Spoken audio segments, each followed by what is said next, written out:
I see videos of him jumping up and down about sports teams, and he's 47 with no children and smokes weed. That's what I know. He dislikes me. A lot of these conservatives who dislike me for the key reason that I am the hero they want to be. They know I'm the hero of the masculine youth, and they want to be the hero of the masculine youth. Like, why doesn't all the young boys look up to me? All the young men look up to Andrew. They should look up to me. I'm a conservative. I'm a tough guy. No, you're not. Andrew Tate steps into the PBD podcast and absolutely shreds Dave Portnoy. This isn't just a conversation. This is a complete dismantling of Dave Portnoy's weak, flailing attempt at criticism. Let's hear what Andrew Tate has to say. If I wanted to find out what my audience looks like, and I were to bring it down to 100 people, and I said, okay, let me take all the followers, and let's just say they're in the room together. What do they look like? I'm like, okay, 62% business owners. Cool. 3.8% Middle Eastern. Great. Yep. Politics, family, kids, finance. Got it. If I was to go in the room and bring it down to 100 people out of your tens of millions of followers that you have, what do you think your followers look like? It's a good question. A lot of people would expect it to be explicitly only male, but it's certainly not. I get a lot of support from females as well. So I would say it's 90% male, 16 to 30, usually younger guys, but all the older guys know who I am as well. It's pretty well spread across the world. It's pretty international. I get letters and support from Mongolia and Thailand and Singapore and Australia and absolutely everywhere, not just the Western world.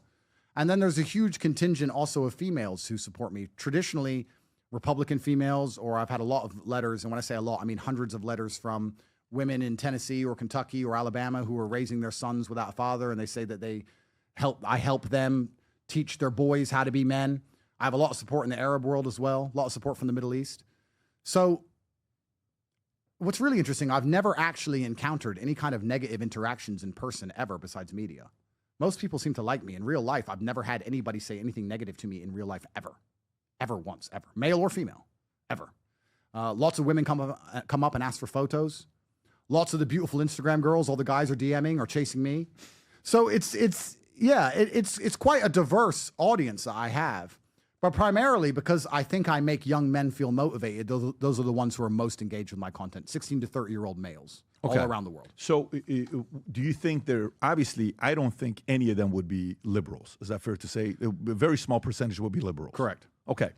And a big percentage in them would be conservatives, libertarians, driven, moneymakers, competitive business owners, sales. Some of them would be that, right? Yep. Okay.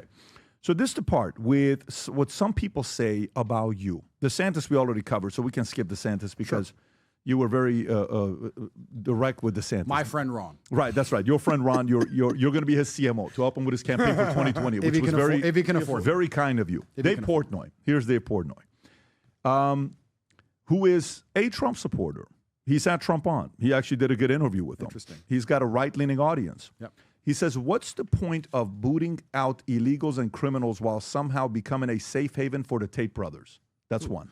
Two, haven. Ben Shapiro, okay? You know who he is. You and Ben, good friends. You guys, I'm sure you have had dinner already since you've been here. Because let's do one by one. Okay, so let's do Dave. Let's do Dave. Go with Dave. What do you say to Dave? Dave's a guy that's done well for himself. What do you say to him? I've spoken to him once on a podcast. And I said women couldn't drive. And the face of horror he pulled. I don't know if he was because he was afraid of his audience. And he was like, look, I love women drivers. Is this the one about the IQ stuff that you guys talked about? We did a podcast once. I said women couldn't drive. And he pulled this fake face of horror because I guess he's afraid of being canceled. Right. It was on a Zoom. There was a girl on it, another guy. It says everything you need to know about Dave. I don't know much about Dave. I don't know. I see videos of him jumping up and down about sports teams. And he's 47 with no children and smokes weed. That's what I know. Yeah. This is kind of embarrassing for Portnoy. Andrew Tate just summed up his entire personality in one brutal line. I don't know about you guys, but if the only thing people remember about me is that I'm almost 50, alone, and yelling at sports teams while getting high, that's a pretty depressing legacy. And this is the guy trying to critique Andrew Tate. Bro, what do you even bring to the table? Tate is out here motivating millions, building empires, and shaping the future of masculinity. While Dave Portnoy is, complaining on Twitter? Yeah, this is not a fair fight. He dislikes me. A lot of these conservatives who dislike me for the key reason that I am the hero they want to be. They know I'm the hero of the masculine youth, and they want to be the hero of the masculine youth. Like, why doesn't all the young boys look up to me? All the young men look up to Andrew. They should look up to me. I'm a conservative. I'm a tough guy. No, you're not. I don't know enough about Dave to truly say why he has the point of view he has. I would put it down to jealousy because I'm big, tall, brown, sexy. I think that's what it is. Patek. Yeah, with It's a diamonds. Patek thing. Don't forget the diamonds. It's a Patek thing, but I've got diamonds on mine. Listen, I think Dave can afford the Patek. I just wonder what, for him saying something like that. Let's go to Shapiro. Shapiro says, But before we move on from Dave, but this is the thing that's so important. If I was my enemy, I wouldn't talk about me. But my enemies are so obsessed with giving me unlimited energy. This is why Andrew Tate wins. The guy doesn't just dominate in debates. He's living rent-free in the heads of people like Dave Portnoy. And that's the hilarious part. Tate isn't even thinking about Portnoy, yet Portnoy can't stop bringing him up. Like, why even mention him? If you really think Tate is irrelevant, then ignore him. But nope, they can't help themselves. They have to talk about Andrew Tate because he's the guy people actually care about. Meanwhile, Portnoy, just another name in the long list of people who tried to take a shot at the top G and failed miserably.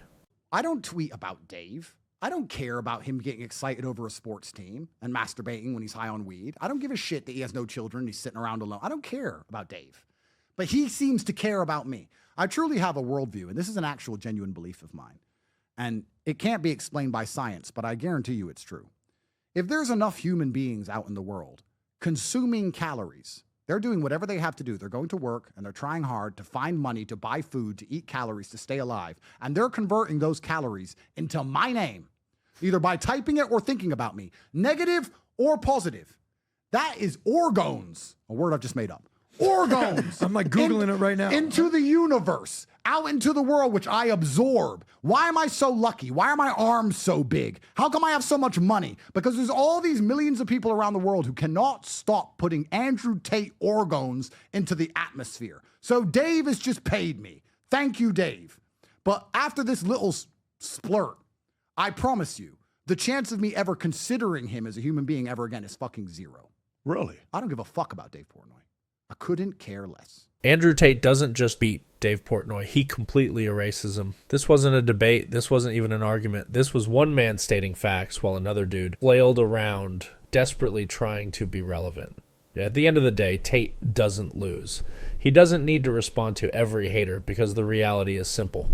The world listens to Andrew Tate. Meanwhile, Dave Portnoy, he's just another guy throwing rocks at the throne, hoping someone notices. And guess what? No one does.